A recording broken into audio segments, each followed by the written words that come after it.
So guys, it's 6:34 a.m. and I'm checking out here at the hostel. Then I'm going to Giant TV's office. Lalakarin ko na lang, malapit lang naman.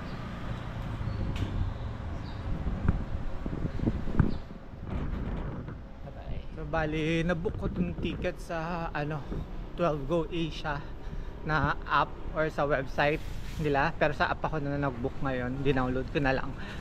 2,400 ganon.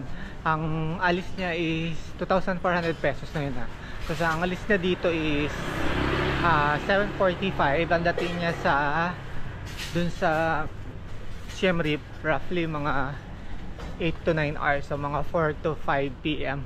depende sa traffic.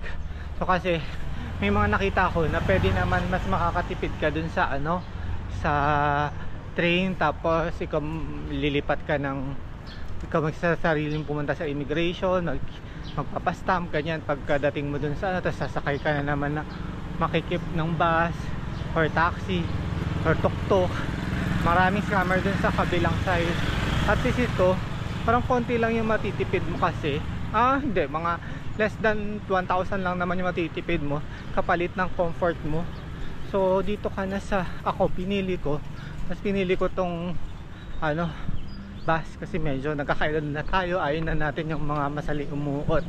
So carry naman, and ayun, so dito may tulog ka lang ng tulog, tapos may kasama ng pagkain pang lunch or merienda yun So titingnan natin para makaabot tayo sa stopover na busog. Tingnan natin mamaya kung pang lunch. Alam ko may pagkain na kasama. So see you later. Bye.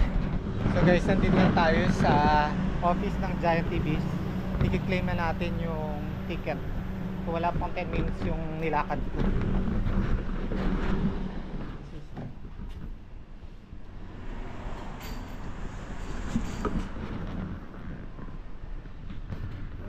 So yun, magbe-breakfast muna ako. Gusto ko to. How much is this one? 5 baht for one. 5 baht? Yeah. 4? 170 baht. Huh? 70 baht for. Okay. You want coffee? Yes, coffee. Okay. How much coffee? Hot ice? Hot. Hot. Hot chai.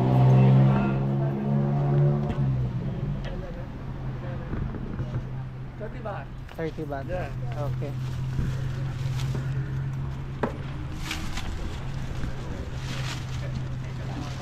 Twenty. Yeah.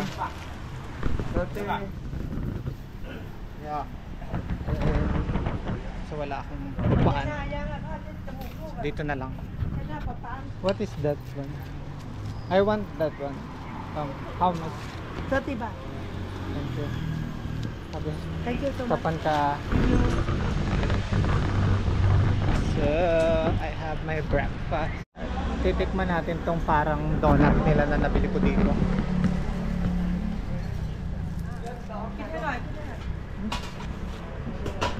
Ito yung fried donut natin sa Pilipinas. 5 baht siya, isang ganon.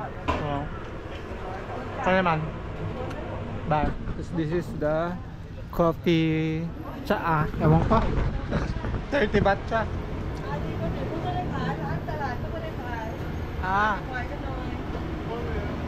Cold coffee lang siya, iced coffee.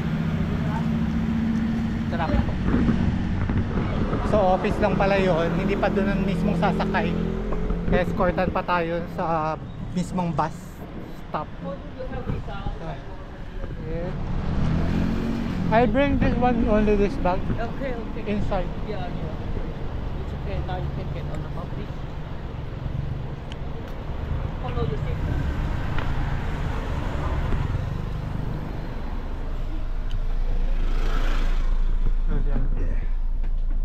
May regular bus lang pala to na AC. So bali guys, pinag-fill out lang kami ng Cambodian immigration card, arrival card doon. So tapos nag-orient lang din siya. So bali, ang mangyayari pala, bababa pa rin kami dun sa border. Kami yung pupunta sa immigration or sa basta doon magpapastamp ng passport and pupunta sa kabilang side ng Cambodia, tapos hihintayin niya kami doon or may mag-escort pa rin sa amin doon. Mamaya titingnan natin ha. So as of now it's 7:36, nandito pa rin kami sa may bus stop and ayun, around Banglampu, ayun, Tanon, Bawon, Nivet, ayan siya. Basta Banglampu and Khao San area, yung kabilang street is Khao San. So see you later. Thank you kapunta. So we have bread and Nescafe in can na ano yan, na malamig. So kasama siya sa binayaran natin. Hindi siya libre pero kasama siya dun sa 2,400. So bye. So we're leaving Bangkok. 7:45, saktong-sakto sila guys. So ayun, dapat talaga mga before 7 AM nandun na kayo sa bus, ay dun sa office nila, or 7 AM basta ganun. So see you. So guys, after 2 hours may stopover dito. This is part of Thailand pa rin. Hindi pa kami dumadating sa pag-exit ng Thailand. So bali 10 minutes break lang daw. So CR kung may gusto kayong kainin iba, ayan. So ayun, bye. So guys, umalis na ulit yung bus. So nakain ko na itong tinapay na binigay nila kanina. Parang ang pegis papunta ka lang ng probinsya sa Bicol, Batangas, Laguna, ganyan. So see you later, bye. So guys, 11 AM na, mga 3 hours mula nung nag-depart tayo sa sa Bangkok. Binigyan na ako kami ng ganito, boarding pass ID, dahil mag-cross na kami mag-exit na ng Vietnam, ay mag-exit na ng Thailand, tapos mag-entry na sa Cambodia. So samahan nyo ako mamaya sa process ng pag-exit at pag-entry ng Vietnam border. So see you later. So nandito na tayo at bawal na tayo mag-video sa loob. So tara. So guys, hindi pa pala to crossing ng border. So bali, andito lang sa consulate for the CR break. Hindi kasi ako nakikinig, nasa medyo bandang gitna ako ng bus, kaya hindi ko masyado naiintindihan. So CR break lang to dito sa consulate. So bye. So ngayon babalik na tayo sa bus. Babalik na tayo sa bus natin. So tingnan na lang natin ulit ano mangyayari sa mga susunod. Guys, malapit na lang pala, parang 2 kilometers away na lang doon sa pinag-CR break namin, doon sa mismong border crossing. So see you later. Nag-prepare na ako. So ito pa rin yung sasakyan naming bus sa kabilang side. So pagbaba, iwan lang yung mga bagahe and dadalhin lang yung personal belonging. So pag nakatapos na kami sa pag-exit ng Thailand at pag-enter ng Cambodia, same bus pa rin yung gagamitin namin. So yun lang. So ito na mismong actual border. Ayan, sundan nyo lang yan. Ito yung tsura dito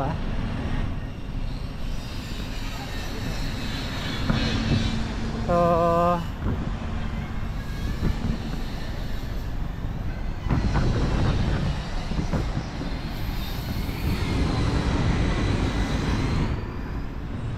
makita nyo yung passport control dito na. Foreigner passport sa second floor tayo dito.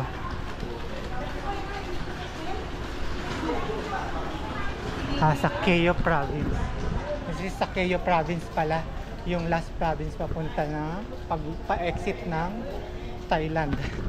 Is naman immigration dito sa sa K immigration, bali Arampiat Atet, ganon yung etong lugar na to. Now naka-exit na tayo ng Thailand and we are entering the Cambodia. This is Poi Phet. Tapos etong kabilang side ng bridge is Arian Prayatet. Ganyan. So tara, doon tayo sa arrival sa right side. Let's go. So tara, bawal na dito mag-camera. Okay, nandito na tayo sa loob ng Cambodia sa Poi Phet. And yung total na experience is wala pang 30 minutes dahil ordinary day ngayon. So hindi siya weekdays, ay weekends. Weekday siya. And ayun, lilipat na tayo sa bus namin. Babalik na tayo sa bus. Andun sa kabilang side, ayun no. Balik na kami sa bus namin. So see you kung anong susunod na mangyayari, ha. Bye. Dito sa bus namin. Tapos binigyan na kami ng food. I think this is rice. Tapos may shredded itlog yata. Tapos ito yung may drinks din. So yan. So see you later, ba. Okay na. Stop over namin ulit dito sa Cambodia to.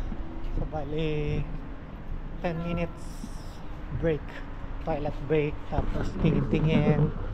Ayan. So ayun, parang 3 hours na lang, malapit na tayo sa mismong Siem Reap. So see you later. So guys, paalis na kami dito sa stopover na Siem Reap. Sabi niya 1 to 2 hours na lang daw pala kasi hindi naman masyadong traffic ngayon.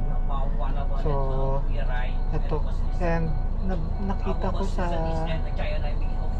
may binili kasi akong package sa Klook for tomorrow, yung classic Angkor Wat full day sunrise or sunset tour. Hindi pala dito kasama yung pinaka entrance sa Angkor Wat, so bibili pa rin ako.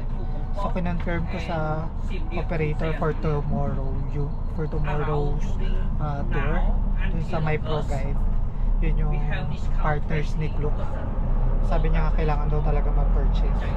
So mag-purchase tayo sa website nila. Ito ang ticket ancorenterprise.com.ph. Diyan kayo mag-purchase kasi government website yan. So ayan, and yun, mag-purchase na ako. Nakita ko $35 siya for the 1-day pass. Ayan. Ang pipili nyo yung yan. So balik natin ha. Pipili natin yan $37 1-day pass. So tomorrow May 9.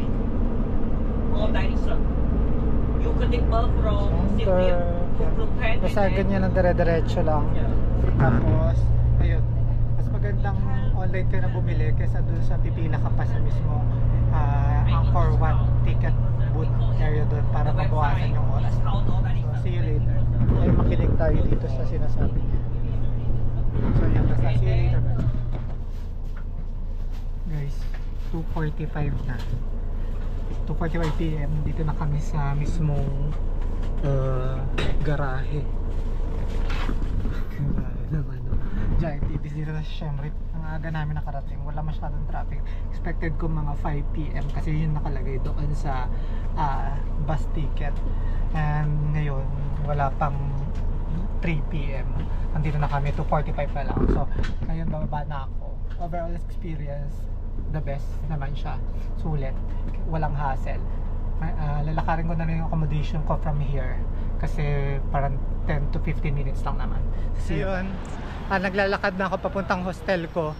Bale, mas maganda talaga is pipili kayo ng hostel ng malapit kung saan yung bus station na or terminal ng bus nyo, yung Giant Ibis. Kasi chinecheck ko yun para walking distance na lang. And doon na rin kayo pipick upin ng tour nyo kinabukasan, kasi ako bukas yung tour ko. So bukas doon na lang din kayo pipick upin.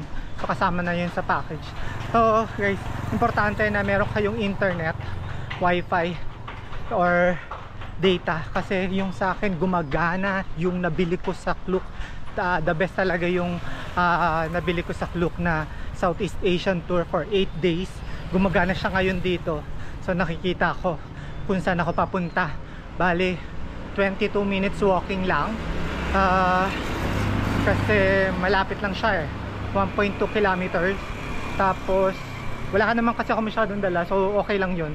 Pero kung gusto nyo, maraming scammer doon sa hindi naman siya scammer, doon sa terminal. Maraming manggugulo sa inyo, kakausap na mga driver, keso libre lang daw yung paghatid sa hotel nyo, pero kukuha kayo sa kanya nila ng tour, mga ganon. So basta okay naman din yun. Pero kasi kung may pre-book tour na kayo, at diba, parang na lang gagawin nyo, magbabayad na lang kayo ng tuk-tuk dun sa may terminal, ganon. Pero kung wala naman kayong data sa terminal, meron pa rin siyang internet. Bago kayo bumaba, i-pin nyo na sa Google Maps kung saan kayo pupunta, para makita nyo sa wifi ay sa Google Maps kung saan kayo pupunta. I-ready nyo na, nakalagay na doon. So ang Giant EBs, meron siyang wifi on board, saka kaya bago kayo bumaba or kahit mismo doon sa terminal na meron pa rin wifi, pa rin kayo, makaka-check ng location kung saan kayo papunta. So ganito yung itsura dito, parang Pilipinas. Ito yung mas Pilipinas ang vibe kesa sa Thailand. So ayun, see you na lang sa hotel ko, sa hostel. Then dito tour ko rin kayo doon. So see you later. So ito na yung hostel, the funky reception, the funky village. So tara.